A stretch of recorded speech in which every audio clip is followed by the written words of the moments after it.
সর্দি কাশি গ্যাস অম্বল দূর করতে আপনারা একবার এইভাবে আমলকি বানিয়ে খান। স্বাস্থ্যকর উপায়ে বানিয়ে নিন আমলকি আচার। আমলকি খেলে স্বাস্থ্যের পক্ষে খুবই উপকারী।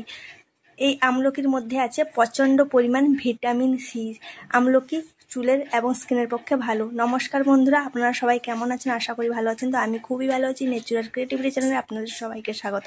তো বন্ধুরা, আজকে আমি বানিয়ে দেখাবো আমলকির আচার। খুবই সহজ পদ্ধতিতে এবং খুবই অল্প সময়ে এই আচার রেসিপিটা হয়ে যায়। এই আমলকির মধ্যে আছে প্রচণ্ড পরিমাণ ভিটামিন সি। এর মধ্যে প্রচণ্ড পরিমাণ গুণাগুণ আছে এই আমলকির মধ্যে।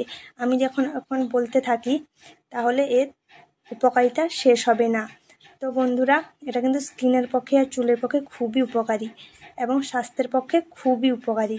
তো বন্ধুরা চলুন, প্রথমে এই আমলকিটাকে জল দিয়ে ধুয়ে নিই। আমি আগে একবার ধুয়েছিলাম, তবুও আরও একবার ধুয়ে নিচ্ছি, কারণ এটা বাজার থেকে কেনা হয়েছে, আমলকির মধ্যে নোংরা থাকতে পারে। তাই আমি 1 জাম জল নিয়ে নিয়েছি, দিয়ে এটাকে ভালোভাবে ধুয়ে নেব। তো বন্ধুরা দেখুন, ভালোভাবে আমলকিটাকে ধুয়ে নিই। অনেকেই কাঁচা খেতে পারে না, তাই এটাকে আচার বানিয়ে খাওয়া যায়। আচারটা কিন্তু সবাই পছন্দ করে কম বেশি। আচারটা খেলে সর্দি কাশি গ্যাস অম্বল যার আছে সেটা কিন্তু আর হবে না বন্ধুরা। তো বন্ধুরা, এই স্বাস্থ্যের পক্ষে আমলকি তো খুবই ভালো, আর সব সমস্যার সমাধান করে এই আমলকি।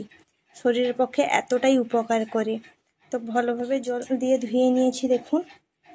তো এই আমলকির উপরে একটা দাগ আছে দেখুন, এটা কিন্তু পচা দাগ নয়, এটা কিন্তু পড়ে যাওয়ার দাগ। এটা আমি নখ দিয়ে একটু দেখাচ্ছি, উঠিয়ে দেখুন, একদম কিচ্ছু হয়নি, পুরো ভালো আছে। এটা গাছ থেকে পড়ার জন্য এটা এরকম দাগ হয়ে গেছে। তো দেখুন, প্রথমে গ্যাসের মধ্যে জলটা বসিয়ে নিচ্ছি। জলটা দিয়ে ভালোভাবে গরম করে নিতে হবে। তার আগে আমি একটা ফুটো করা স্ট্যান্ড বসিয়ে দিলাম, দিয়ে আমলকিগুলোকে দিয়ে নিচ্ছি, দিয়ে ঢাকনা দিয়ে ঢাকিয়ে দিচ্ছি। দিয়ে এটাকে 20 থেকে 25 মিনিট সেদ্ধ হতে দেবো বন্ধুরা।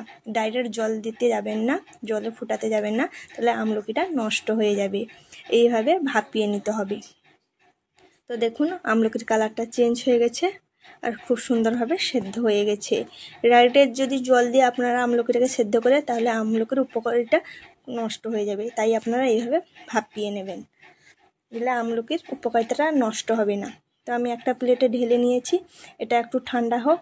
অন্যদিকে আমি কড়াই চাপিয়ে দিয়েছি, কয়েকটা মশলা ভাজবো আচার বানানোর জন্য। তো এখানে দেখুন, কালো সরষা নিয়ে নিয়েছি 2 চামচ, মেথি নিয়েছি 1/2 চামচ, জিরা 1 চামচ। দিয়ে এটাকে ভালোভাবে ভেজে নেব। এখানে আমি দিয়ে নিচ্ছি আরও 1 চামচ কালো জিরে বন্ধুরা, দিয়ে ভালোভাবে ভাজতে থাকবো যতক্ষণ না খুব সুন্দর একটা গন্ধ বেরোচ্ছে। হালকা ভেজে নেব, বেশি ভাজলে মশলাটা আবার তেতো হয়ে যাবে। গ্যাসের আঁচটা সিম রেখেই একটা আধো ফুটছে দেখুন মশলাটা। এখনই আমি এটাকে নামিয়ে নেব। তো এটাকে নামিয়ে একটু ঠান্ডা হতে দেব। তো ঠান্ডা হয়ে গেছে, এখন মিক্সি জারে দিয়ে আমি এটাকে গ্রাইন্ড করে নিচ্ছি। তো আপনারা চাইলে শিলনোড়ায়ও গ্রাইন্ড করে নিতে পারেন, আপনাদের যেটা সুবিধা মনে হয় সেটাই করে নেবেন বন্ধুরা। তো দেখুন, মশলা সব দেওয়া হয়ে গেছে, আমি আধা ভাঙা করে এটাকে গুঁড়ো করে নিয়ে আসছি। চলুন তাহলে, গুঁড়ো করা হয়ে গেছে। তো দেখুন, আমি আধা ভাঙা করে গুঁড়ো করেছি, দেখেই মশলাটা বুঝতে পারছেন। তো এখন আমলকিগুলোও ঠান্ডা হয়ে গেছে। তো এখন এটাকে আমি খুব সুন্দরভাবে ছাড়িয়ে নিচ্ছি। দেখুন, হাত দিতে না দিতেই কত সুন্দর ছেড়ে যাচ্ছে। খুব সুন্দরভাবে কিন্তু এটা সেদ্ধ হয়ে গেছে। তো হালকা গরম আছে, ধোঁয়া বেরোচ্ছে। তো এটা পুরোপুরি ঠান্ডা হয়ে গেলে কিন্তু খুব সুন্দরভাবে ছেড়ে যাবে। তো এইভাবে আমি একে একে ছাড়িয়ে নিচ্ছি। বন্ধুরা, এইভাবে একবার হলেও আপনারা বাড়িতে এই আচারটা বানাবেন, আমি কথা দিচ্ছি, খেতে কিন্তু খুবই ভালো লাগে আর অনেক দিন চলে যাবে। মিনিমাম 6 থেকে 7 মাস খুব সুন্দরভাবে চলে যাবে, একদম নষ্ট হবে না। যদি আপনারা আমার মতন করে এইভাবে বানান, তাহলে কিন্তু খুব সুন্দরভাবে 6 মাস চলে যাবে। আচারটা কিন্তু আর নষ্ট হবে না। তো দেখুন, এইভাবে আমি সবগুলো আমলকিগুলোকে ছাড়িয়ে নেব একে একে করে, আর বিচিটাকে বাদ দিয়ে নেব। দেখুন, সবগুলো আমলকি ছাড়ানো হয়ে গেছে আর কত সুন্দর ফিঁড় ফিঁড় হয়ে যাচ্ছে দেখুন, আর বিচিটা এতটাই বেরিয়েছে। তো বিচিটাও খুবই উপকারী, এটাও গ্রাইন্ড করে খাওয়া যায়। এর বিচিটার মাঝখানে ফাটিয়ে দিলে খুব ছোট ছোট দানা বের হয়, সেটাকেও খাওয়া যায়। তখন কড়াইতে সরষের তেল দিয়ে নিচ্ছি। তো আমি এখানে সরষের তেলটা একটু কম ব্যবহার করব। তো এখানে আমি দিয়ে নিচ্ছি হিং। হিংটা দিলে আচারটা খাওয়ার পর হজম করবে আর অ্যাসিড করবে না, কারণ আমলকিও অ্যাসিড করে না কিন্তু বন্ধুরা, আমলকিটাও গ্যাস অম্বল দূর করে। তো এখন দিয়ে নিচ্ছি জোয়ান আর কালো জিরে দিয়ে ভালোভাবে ফুটিয়ে নিচ্ছি। গ্যাসের আঁচটা একদমই কম রাখতে হবে, তাই আমি গ্যাসের আঁচটাকে কমিয়ে নিচ্ছি। তেলটাকে ভালোভাবে গরম করে নিয়েছি, তারপরে কমিয়ে নিচ্ছি। এখন দিয়ে নেব আমলকিগুলো, যেটা ভেঙে রেখেছিলাম আমি সেদ্ধ করা আমলকিটা।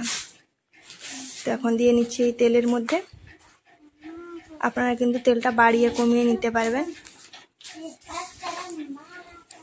তো বন্ধুরা, এই আমলকিগুলো দেওয়ার পরে আমি ভালোভাবে এটাকে নাড়িয়ে নেব। সবসময় মনে রাখবেন গ্যাসের আঁচটা কম রেখেই আচারটা বানাতে হবে, নাহলে আমলকির উপকারিতাটা নষ্ট হয়ে যাবে বন্ধুরা। তো বন্ধুরা দেখুন, ভালোভাবে নাড়িয়ে নিচ্ছি আমলকিটাকে। তেলের মধ্যে দিলে এই আচারটা নষ্ট হবে না, অনেক দিন চলে যাবে। তো এখন দিয়ে নিচ্ছি লবণ স্বাদ অনুযায়ী। তো লবণটাকে দিয়েও ভালোভাবে আমলকির সঙ্গে মিশিয়ে নেব। এইভাবে একবার হলেও বন্ধুরা আচার বানিয়ে খাবেন, আমি কথা দিচ্ছি খুবই সুন্দর উপকারিতা পাবেন। তো এখন হলুদ দিয়ে দিলাম, লঙ্কার গুঁড়ো দিয়ে দিচ্ছি অল্প একটু, ভালোভাবে নাড়িয়ে নিচ্ছি। তো এইভাবে নাড়তে হবে বন্ধুরা, দিলে আচারটা খুব সুন্দরভাবে হবে। তো এখন আমি মশলাটা দিয়ে দিচ্ছি, আচারের জন্য যে মশলাটা আমি রেডি করে রেখেছিলাম। তো মশলাটা দিয়েও ভালোভাবে আমলকির সঙ্গে মিশিয়ে নেব। এইভাবে আমলকির আচারটা বানালে কিন্তু অনেক দিন চলে যায় বন্ধুরা। তো দেখুন বন্ধুরা, এইভাবে নাড়তে নাড়তে আমার আমলকির আচারটা রেডি হয়ে যাবে। গ্যাসের জালটা কিন্তু বন্ধ করে দিতে পারেন আপনারা। তো আমি গ্যাসের জালটাকে বন্ধ করে নিয়েছি। তো আমলকির আচারটা পুরো রেডি হয়ে গেছে বন্ধুরা। এখন আমি এটাকে ঠান্ডা হতে দেবো, ঠান্ডা হওয়ার পরে ফিরে আসছি। তো বন্ধুরা দেখুন, পুরোপুরি ঠান্ডা করে নিয়েছি। তো এটাকে এখন আমি নিচে নামিয়ে নিচ্ছি গ্যাস থেকে। তো এখন আমি দুটো কাঁচের জারে ভরে নেব। তো দেখুন কালারটা কতটা সুন্দর হয়েছে। তো আমি একটা চামচ দিয়ে দেখাচ্ছি। এর যত সব যে মশলা দিয়েছি, এটা কিন্তু শরীরের পক্ষে সবগুলোই উপকারী বন্ধুরা। তো ভালোভাবে নাড়িয়ে নিয়েছি। এখন আমি দুটো কাঁচের জারের মধ্যে রেখে দেব। তো চলুন কাঁচের জারগুলো নিয়ে আসা যাক। তো কাঁচের জার নিয়ে এসেছি। দেখুন এটাকে ভালোভাবে ধুয়ে আমি শুকিয়ে রেখেছিলাম।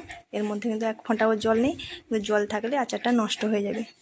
তো এখন আমি একটা জারের মধ্যে ভরে নিচ্ছি, দেখি কতটা কি হয়। তো বন্ধুরা, যখনই আপনারা যে কোনো আচার বানান না কেন, আপনারা সবসময় কাঁচের জারে রাখার চেষ্টা করবেন, তাহলে আচারটা খুবই ভালো থাকবে। তো বন্ধুরা, এইভাবে আপনারা আমলকির আচারটা বানিয়ে খাবেন, দেখবেন আপনাদের সর্দি কাশি গ্যাস অম্বল আর কিছুই হবে না, সব একেবারে ভালো হয়ে যাবে। তো একটা জারে আমি ভরে নিয়েছি, তারপরে আর অল্প ছিল সেটাও আর একটা জারে ভরে নিচ্ছি। আপনারা চাইলে এখানে কিন্তু আচারের মধ্যে মিষ্টি দিতে পারেন, চিনি কিংবা গুড়। তো এটা আমি স্বাস্থ্যকর উপায়ে বানিয়েছি, তাই এখানে আমি মিষ্টি আর চিনি দেইনি, অল্প তেল দিয়েই করেছি। আপনারা চাইলে তেলের পরিমাণটাও বাড়িয়ে নিতে পারবেন। তো আচারটা অনেক দিন চলে যাবে, 1 বছরের মতন প্রায় চলে যাবে। তো এটা আমি 1 মাসের মধ্যে শেষ করে নেব, তাই আমি এখানে তেলটা কম ব্যবহার করেছি বন্ধুরা। তো আপনারা বেশি দিন রাখতে চাইলে এখানে তেলটা বাড়িয়ে নেবেন, যেন আচারটা ডোবানো থাকে তেলের মধ্যে, তাহলে আচারটা খুবই ভালো থাকবে, একদম নষ্ট হবে না। তো বন্ধুরা, আপনাদের যদি এই ভিডিওটা ভালো লাগে, লাইক শেয়ার কমেন্ট সাবস্ক্রাইব করবেন। পরবর্তী ভিডিওতে আবার দেখা যাচ্ছে। আজকের মতন এখানেই শেষ করছি। সবাইকে টাটা, বাই বাই।